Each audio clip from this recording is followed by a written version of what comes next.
ಅವ್ರ ಬಗ್ಗೆ ಮಾತಾಡಿದ್ರಿ. ಹೇಗನ್ನಿಸ್ತು ಟಾಕ್ಸಿಕ್ಕು? ಸದ್ಯಕ್ಕೆ ಇಷ್ಟು ದಿನಗಳ ಕಾಲ ಸೋಷಿಯಲ್ ಮೀಡಿಯಾದಲ್ಲಿ ಒಂದ್ರ ಬಗ್ಗೆನೇ ಟಾಕ್ ಆಗ್ತಾ ಇದ್ದಿದ್ದು ಸುದ್ದಿ. ಬಿಗ್ ಬಾಸ್ ಅದು.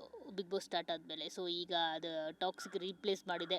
ನಿನ್ನೆಯಿಂದ ಎಲ್ಲಿ ನೋಡಿದ್ರು ಸೋಷಿಯಲ್ ಮೀಡಿಯಾದಲ್ಲಿ ಟಾಕ್ಸಿಕ್, ಟಾಕ್ಸಿಕ್, ಟಾಕ್ಸಿಕ್. ಸೊ ನಿಮ್ಮ ಅಭಿಪ್ರಾಯ ಏನು ಸರ್ ಟೀಸರ್ ಬಗ್ಗೆ? ನೀವು ಎಲ್ಲಿ ಕೂತ್ಕೊಂಡಿದ್ದೀರೋ, ಎಲ್ಲಿ ಇಂಟರ್ವ್ಯೂ ಮಾಡ್ತಾ ಇದ್ದೀರೋ, ಇದೇ ಜಾಗದಲ್ಲಿ ಟಾಕ್ಸಿಕ್ಕಿನ ಗ್ರೇವ್ಯಾರ್ಡ್ ಸೀನ್ ಶೂಟ್ ಆಗಿದ್ದು.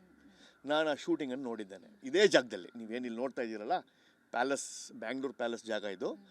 ಇಲ್ಲೇ ಶೂಟಿಂಗ್ ಆಗಿದ್ದು. ನಮ್ಮ ಆಫೀಸ್ ಇರೋದಿಲ್ಲೇ. ಇಲ್ಲೇ ಟಾಕ್ಸಿಕ್ ಶೂಟಿಂಗ್ ಆಗಿದ್ದು. ಟಾಕ್ಸಿಕ್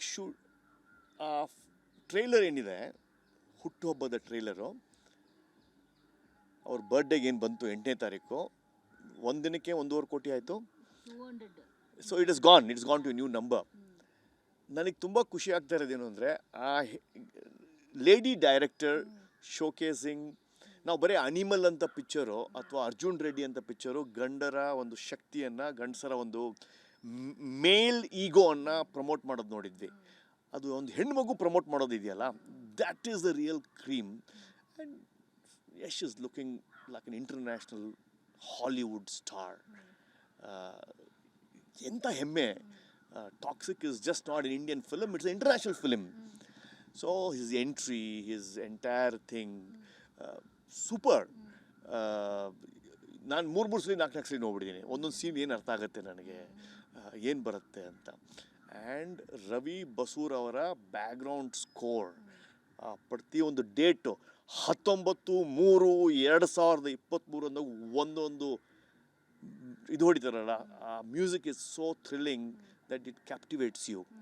ದ್ಯಾಟ್ ಈಸ್ ಅದೇ ಆ ಟ್ರೇಲರ್ ಮಾಡಿದ ದುಡ್ಡಲ್ಲೇ ನಮ್ಮ ಕನ್ನಡ ಇಂಡಸ್ಟ್ರಿ ಎಷ್ಟು ಪಿಕ್ಚರ್ ಮಾಡ್ತಾ ಇದ್ರೇನೋ ಆ ಥರ ಒಂದು ಟ್ರೇಲರ್ ಮಾಡಿದ್ದಾರೆ ಅಂದರೆ, ಹೀ ಸೆಟ್ಟಿಂಗ್ ನ್ಯೂ ಸ್ಟ್ಯಾಂಡರ್ಡ್ಸ್. ಹೊಸ ಸ್ಟ್ಯಾಂಡರ್ಡ್ಸನ್ನು, KGF ಸ್ಟ್ಯಾಂಡರ್ಡ್ಸನ್ನು ಬೀಟ್ ಮಾಡಿ, ಕಾಂತಾರಾದ ಸ್ಟ್ಯಾಂಡರ್ಡ್ಸನ್ನು ಅದ್ರ ಮೇಲೆ ಒಂದು ಗ್ಯಾಂಗ್ಸ್ಟರ್ ಸ್ಟೋರಿಯನ್ನು ಡೆವಲಪ್ ಮಾಡಿ ಇಂಟರ್ನ್ಯಾಷನಲ್ ಲೆವೆಲ್ಗೆ ಒಂದು ಹಾಲಿವುಡ್ ಸಬ್ಜೆಕ್ಟಾಗಿ ತೊಗೊಂಡು ಹೋಗ್ತಾ ಇದ್ರಲ್ಲ. Waiting for toxic, March 19th release. First day first show. 5,000 ಆಗಲಿ 10,000 ಆಗಲಿ ಹೋಗಿ ನೋಡೋದೆ.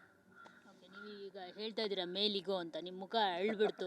ಸೊ ಅದೇ ಮೇಲ್ ಈಗೋ ಅನ್ನೋದು ವಿಮೆನ್ ಈಗೋ ಆದಾಗ ಯಾಕೆ ಅವಳಿಗೆ ದುರಾಂಕಾರ, ಅವಳು ಬಜಾರಿ, ಅವಳು ಗಮಂಡಿ ಅನ್ನೋ ಒಂದು ಲೇಬಲ್ ಕೊಡ್ತೀರಾ, ಬ್ರ್ಯಾಂಡ್ ಕೊಡ್ತೀರಾ? ಯಾಕೆ ಇದು ತಾರತಮ್ಯ ಅಂತ? ಅದೇ ನೀವು ಈಗ ನೋಡಿ, ಬಿಗ್ ಬಾಸ್ ಅಶ್ವಿನಿ ಗೌಡ ಬಗ್ಗೆ ಮಾತಾಡಿದ್ದಕ್ಕೂ ಯಶ್ ಅವ್ರ ಬಗ್ಗೆ ಮಾತಾಡೋದಕ್ಕೂ ಲಾಟ್ ಆಫ್ ಡಿಫ್ರೆನ್ಸ್ ಇತ್ತು. ಅಶ್ವಿನಿ ಅವರಾದರೆ ದುರಾಂಕಾರಿ ಅದು ಇದು ಅಂತ ಹೇಳಿದ್ರಿ.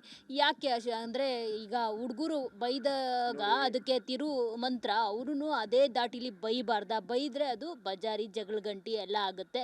ಯಾಕೆ ಈ ತಾರತಮ್ಯ ಅಂತ? ಸೊ ಅದಕ್ಕೆ ಅಂತ ಅನ್ಸುತ್ತೆ ರಮ್ಯಾ ಅವರು ಕರೆಕ್ಟಾಗಿ ಪೋಸ್ಟ್ ಮಾಡಿದ್ದಾರೆ ಮೆನ್ಸ್ ಬಗ್ಗೆ ಈ ವಿಚಾರಕ್ಕೆ.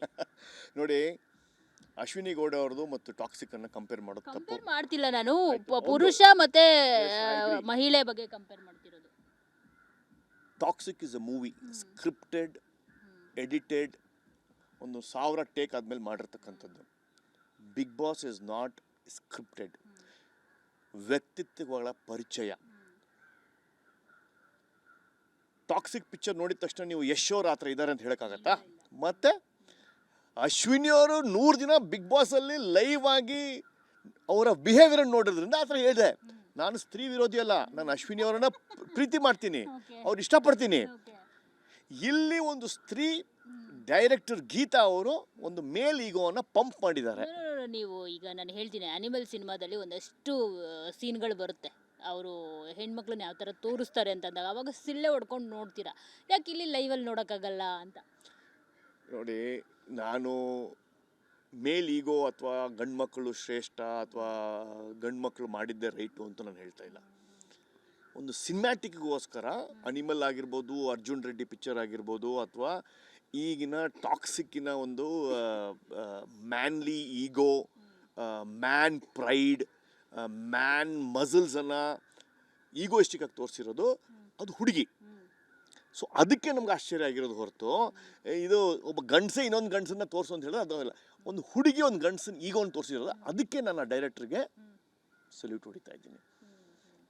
ನಾನು ಗಂಡಸರ ಹಕ್ಕಿಗೆ ಅಥವಾ ಗಂಡಸರ ಪರವಾಗಿ ಅನೇಕ ಬಾರಿ ಅನೇಕ ಫೋರಮ್ಗಳಲ್ಲಿ ಮಾತಾಡಿದ್ದೇನೆ. It does not mean that I hate women. I stand for men.